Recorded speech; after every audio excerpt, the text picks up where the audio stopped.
All right, we are beginning a replay review. Someone is asking what to do against Terran. Let's see. Let's see what we have here. What do you do against Terran? The map is Romanticide. And what league is this game? This is a diamond game? Platinum game? Just to give you lay of the land, the map is Romanticide. This map I would say is one of the more balanced ones for Zerg versus Terran. The rocks are really nice for Terran. This fourth base location for Terran is pretty easy to defend since you have these map obstacles to kind of narrow the playing field, and you also have this right here. You can mine through some of these mineral patches and take this base with a rich Vespene as well. So we're helping out the Zerg here, and we want to figure out what they could have done better. The match is super long.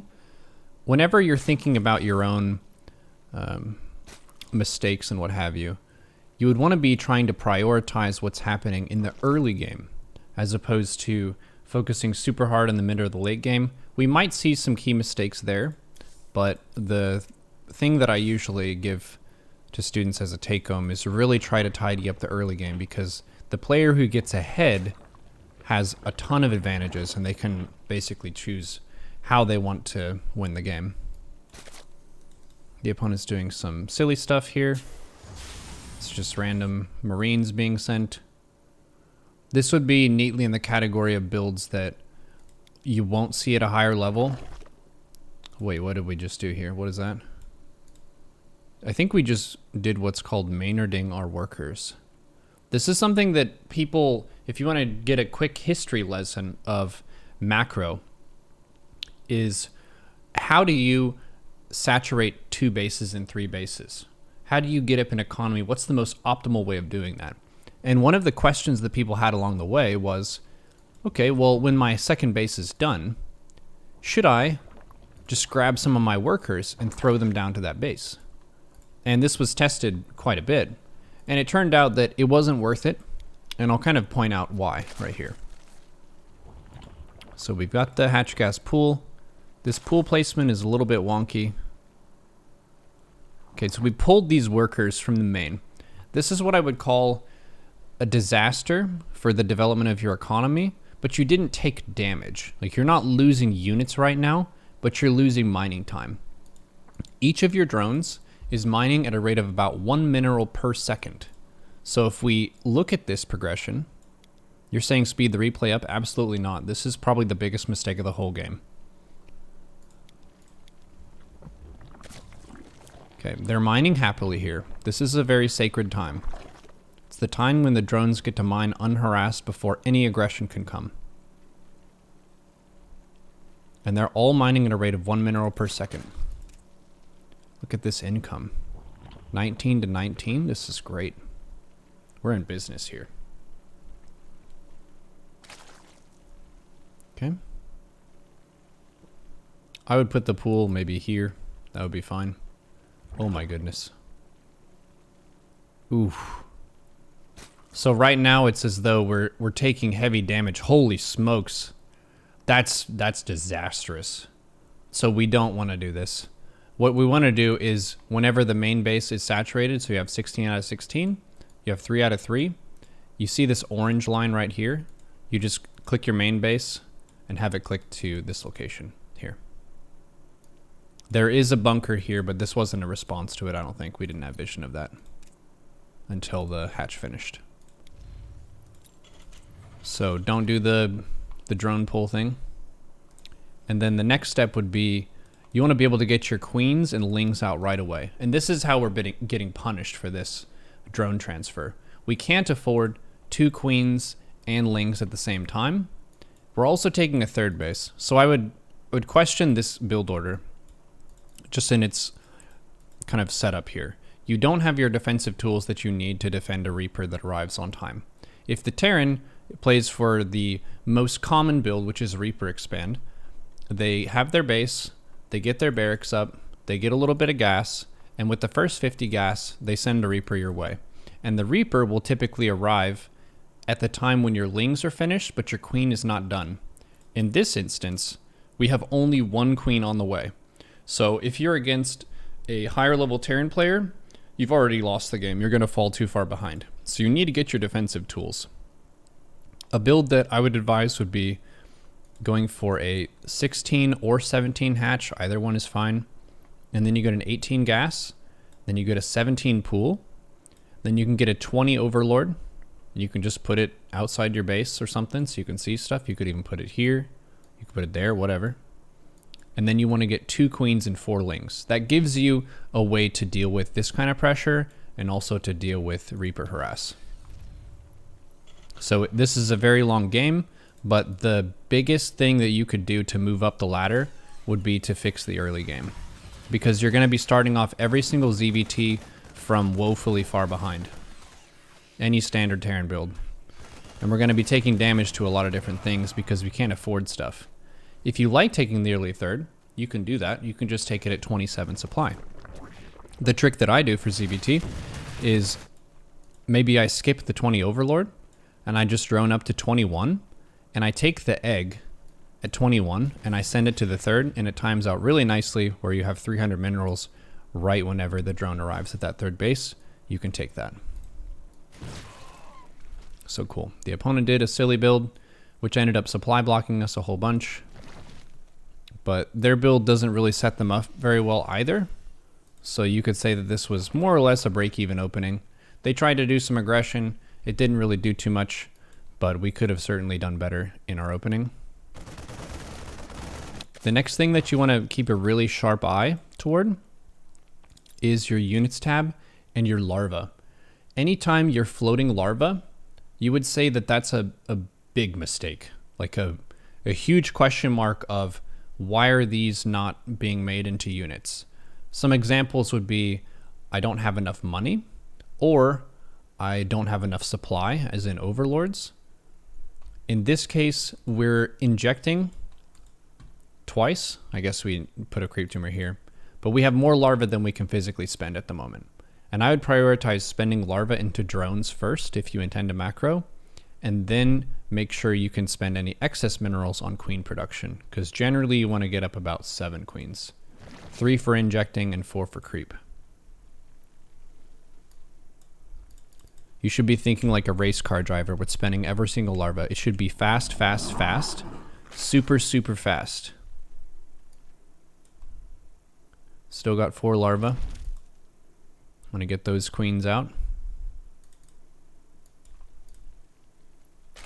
Drones are going.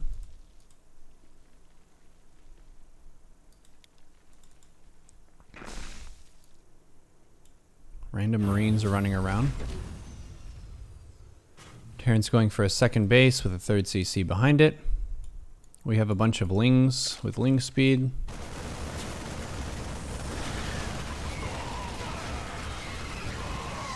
Okay, in this case, the Hellium would have been the bigger threat. We're taking more or less an even trade where both players' mineral units are dying, so it's kind of a break-even thing that doesn't really accomplish too much aside from just lowering both players' supply. The thing you want to make sure you do is you spend drones through the pressure. So whenever you're attacking, this applies to ZvZ, ZvP, and ZvT. If you're being aggressive, one of the most powerful moves you can do is attack and drone super hard behind it. The reason droning super hard behind it is a good move is because it doesn't require you to look at your home base. You can be going in for this ling attack, this ling harass, and then you just hit your hatches key, which you have it on 2, hit your hatches key, you hit your larva key, and then you hold the drone button down until you run out of money. You just make as many drones as you can, because we're very far off our saturation goal. If you want to get 3 base saturation, which with this third base, early third build, that's probably the best way to play it out. These other 2 gases are way too early. And we have a whole bunch of money, so one of the best things you can do here is take a 4th base and a macro hatch. These are also too early. A lot of players feel like I'm floating minerals, that must mean that I need to take gas. But at 47 drones, you have what's effectively a 2 base economy. And you don't really want to be taking 6 gas or 5 to 6 gas on a 2 base economy. You want to be getting 3 base mineral saturation first, because most of your expenses as a Zerg are minerals. How much gas does a queen cost? 0. How much gas does a base cost? 0. How much gas does a macro hatch cost? 0. How much gas does a spore cost? 0. How much gas does a drone cost? 0. What about an evo chamber? 0. You get the idea. Minerals are really important. Gas you get later on. Once you get about 60 drones, then you can explode out and get a whole bunch of gases. So spore placement against Terran. Spore right here. Then you don't have to move them around and do all kinds of fancy stuff. Spore right here. Spore right here. This applies for really any build. I would say at this level of play, just try to do it like that. Once you get up to Masters and GM, you can say, okay, it's Liberator. I'm going to put the spore here instead, and I'm going to put it here instead, and I'm going to put it there. But if you don't know what the Terran is doing, one spore in the center of the mineral line, like right here, closer to the hatch than to the minerals. Right here, closer to the hatch than to the minerals. And then right here, because you want to have the greatest amount of drone coverage. This spore can't do anything if a Banshee is shooting this drone. It can give detection, but it can't shoot it. If the spore is here and a Banshee is shooting this drone, the spore can shoot back. So our spore placement is not correct. And if you're floating a ton of minerals like this, you can make one queen per base. That's another really good way to stay on top of your money.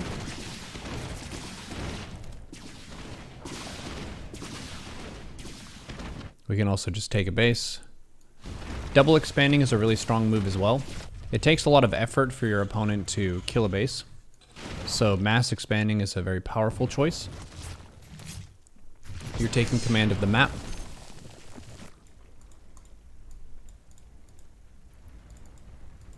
Base housekeeping is a huge area of skill for StarCraft players. Your ability to cleanly saturate a base well. A happy base would be 16 to 20 workers on minerals and 3 workers in each gas. This is not a happy base. This is not a happy base. This is not a happy base. This base is being taken. Who knows if it'll be happy or unhappy. We're going for some aggression. Thankfully the Terran didn't wall off, so we can get a bunch of damage in here. Fantastic. What are we producing behind the attack? We're making 8 lings. 8 drones would be better here, because our economy is still only 53. That would put us up to 61, which is approaching a 3-base economy. 3-base economy is about 66 to 69 workers.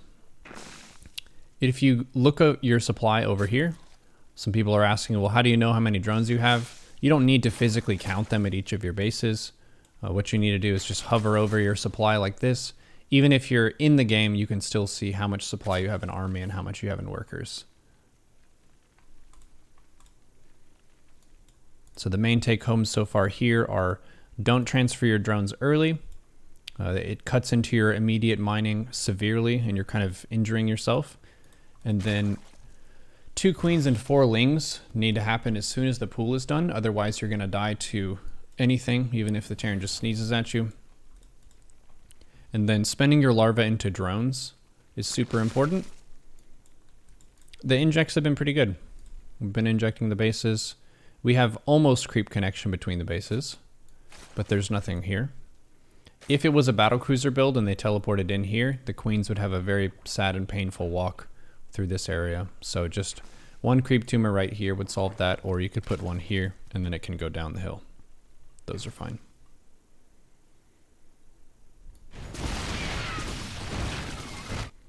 Fourth base is coming up.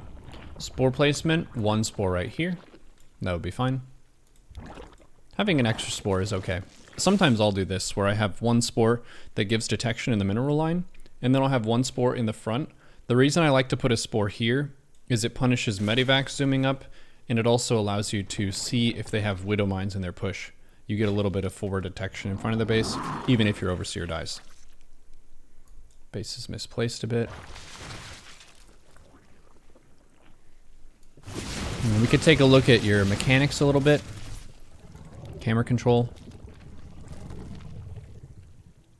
One thing that's really nice is being able to cut down on the screen dragging time by using camera location keys, or you can use base camera keys. Clicking the minimap also works decently well. We're getting some damage in. Terran is turtling up pretty hard, so we want to think about building an army that's going to be able to dismantle this Terran in some way. Remember what I mentioned with the Spore for the Liberator being here? That would be good, but even if you had the Spore here, it would have still shot this Liberator. So the most important thing for Spore Crawler placement is you want to make sure it can protect as many of your drones at that base as possible. We have 6 queens. We have 2 of the queens on a hotkey, which is cool. We're going for mutas. Mutas oftentimes will force Thors from the Terran. We'll see what they do, but tanks don't really do well against mutas because they can't shoot up, but Thors do exceedingly well. Which means you are going to want to have some follow-up that deals well with Thors. So you could have a big Roach Ravager army, or maybe you could go for a bunch of range lurkers or something.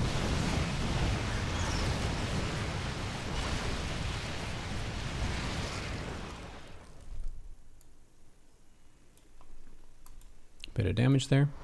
Cool. See, the Terran's missile turret placement is basically what the Spore placement should have been there. This placement is fine for dealing with mutas and stuff. We have Ling Bane. What are our Evo upgrades here? Getting 2-2. Melee and Carapace, nice.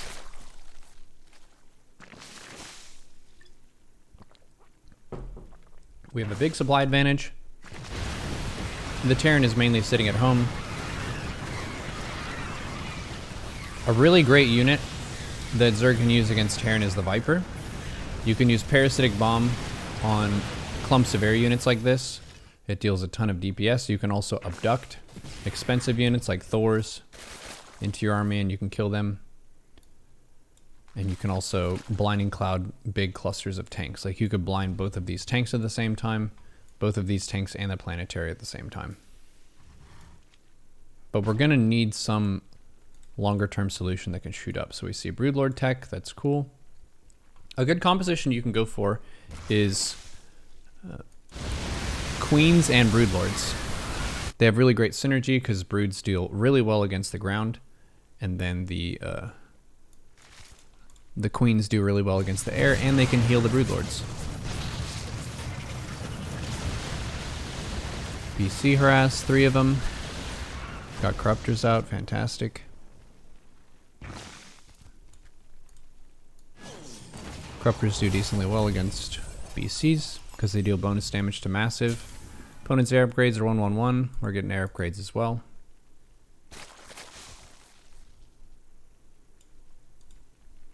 I find playing Broodlords into Mech to be very difficult. You can do it. It's going to be the best whenever the tank count is extremely high, because you could say every supply in Broodlord is going to beat every supply in tank.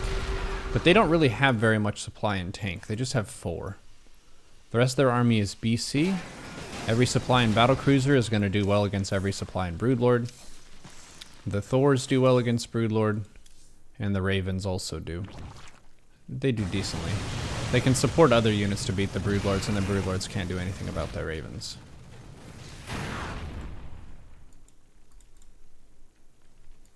We're taking bases though. We are securely in the late game now. Terran sitting on 4 bases. We have more bases than that.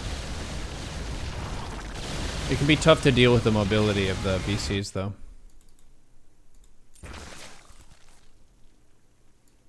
This will be a time when you can up your spore count. Instead of having 1 per base, you could do something like 4 per base. Punishes the BCs a little bit more for just floating over your expansion.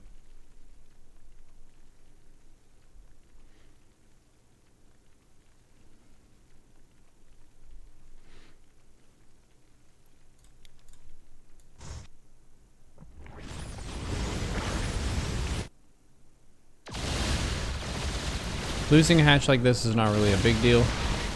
You mainly want to protect your drones. Nice, you're going to corrupt your Viper. This is a very high quality army. Very expensive one too. So the early game was a mess, but the late game here, you're getting up some pretty nice tools. They're difficult to use though.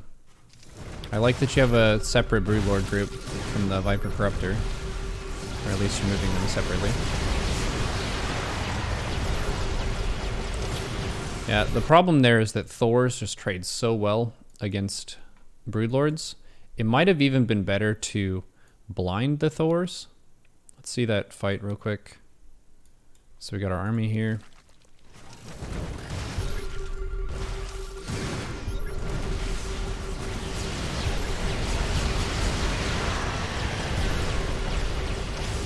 Yeah. Just a couple Thors. The Corruptors are basically sky roaches, so you don't need to be super careful with them. They have a couple mines here, but Corruptors have a ton of HP. You want to be more careful about the Broodlords and the Vipers. Those are the more precious units that are less tanky. If you can trade and remax with your Corruptors and keep the Broodlord Viper alive, that would probably be the best outcome for these engagements.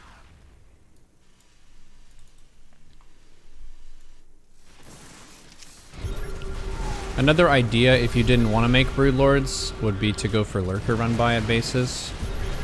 But you're getting a ton of damage in here.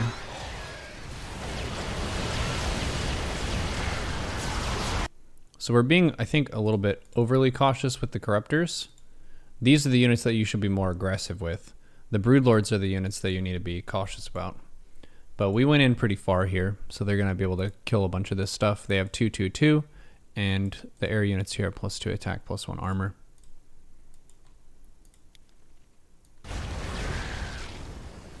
This army is going to be pretty hard to fight.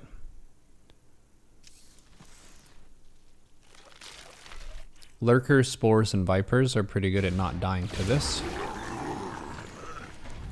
You can abduct the BCs into the Spores.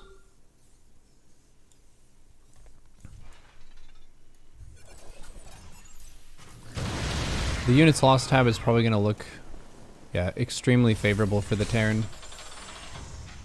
This will happen if they're defending most of the time. And then battlecruisers are also a very efficient unit because they can fight for as long as they want and then teleport out. So we're kind of slowly losing control of the match as the battlecruiser count gets higher and higher. And then another key thing that Terran can do that Zerg can't do quite to the same extent is they can lower their worker count a whole bunch, so the supply and the value in army is very high. So if you're looking at the active forces tab here, they have almost double the mineral amount, and they have a lot more gas as well. This does mean that they can't remax quite as effectively, and they're not going to have as substantial a bank. Killing the Thors is good. Nidus pressure can be pretty cool. If you notice the main base, there's almost no defense here at all. So if you did Nidus even just 20 lings into the main base, that would be a pretty substantial amount of army.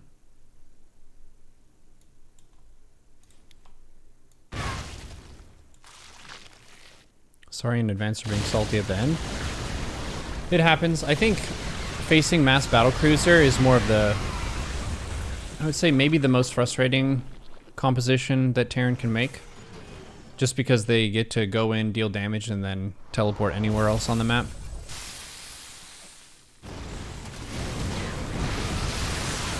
But there are things that you can do about it. It's a unit that takes a long time to build as well, which goes back to that point of if the early game was a good deal stronger, then they may not have been able to get up so many bases. Zerg can do some pretty cool tricks too of burrowing a unit at a base. I like that you're taking these expansions. That gives the Terran a pretty substantial delay.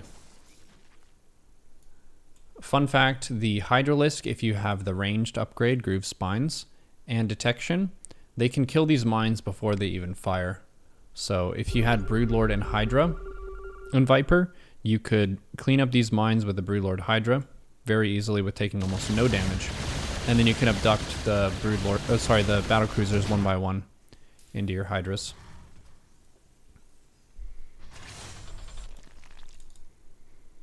We're going for infestors and stuff. Neuro is pretty good. Burrow helps some with it. Looks like the Terran doesn't really have much in terms of ravens anymore. So you could burrow them. There is a really funny strat that, who is it? That Golden has done. He calls it like, oh yeah, this. Where you have all these spores right here. If you can abduct the BCs and then teleport them over this, then they'll die. You would need a little bit more than this. Like if these two spores are really concentrated, you want it to be basically a big square or rectangle of spores, which is going to be a ton of DPS if you can manage to pull off that trick. It's more of a cheeky move, but it can work.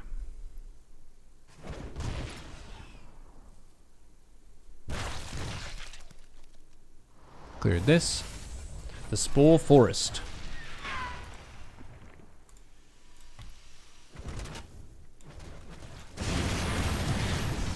And we're running out of gas here.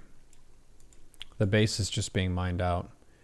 A lot of games against Mech end up being this kind of resource war, where you're thinking about the total resource on the map and who can leverage that more efficiently into the other player. So this opponent, they're not trying to hit you with timings and kill you. They're just trying to keep their units alive and keep making stuff and conserve it as much as possible. So they're playing for the slowest possible victory, basically.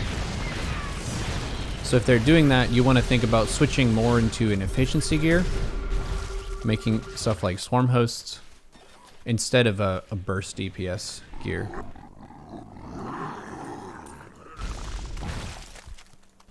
And generally speaking, getting on their production is going to be better than trying to kill just a base. Because at this point, the opponent has a bank. Killing these would prevent the opponent from making these units, which would be great.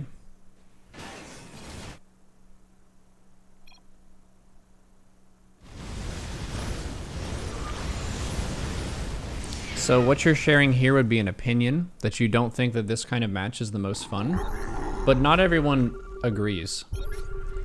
Some people like this kind of match and they like playing for a really, really late game. I feel your frustration though, because the BC teleport is a pretty frustrating mechanic, but as players, we are stewards of playing the game.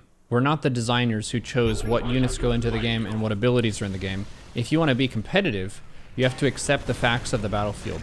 And one of the facts of the battlefield is that BCs exist, and that BCs did get buffed. So you're going to have to try your best and do what you can against that unit.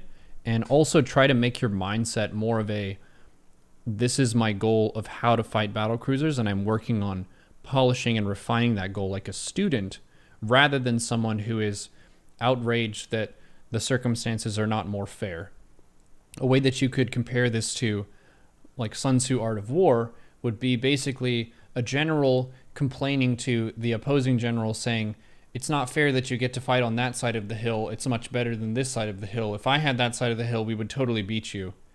It doesn't serve any purpose. It doesn't help you win at all. It's just complaining. So what you would want to do is maybe think about taking a different approach. If they have some advantage over here, you want to take some other advantage over there. But thank you for the replay submission. Hope some of that was helpful for you. The early game stuff is absolutely the most important to fix. Don't transfer the workers at the beginning. Make sure you're spending your larva as fast as possible. 2 queens and 4 lings as soon as your pool is done, otherwise you're going to die to everything. And then, yeah, don't take your gases too early. Really try to drone. So if you do some ling bane pressure, great. Being aggressive is fantastic. You get initiative on the map, but make sure that you're working on some plan B behind that, hitting your hatch key, your larva key, and your drone key, and just droning through the pressure is fantastic. Thanks for the replay.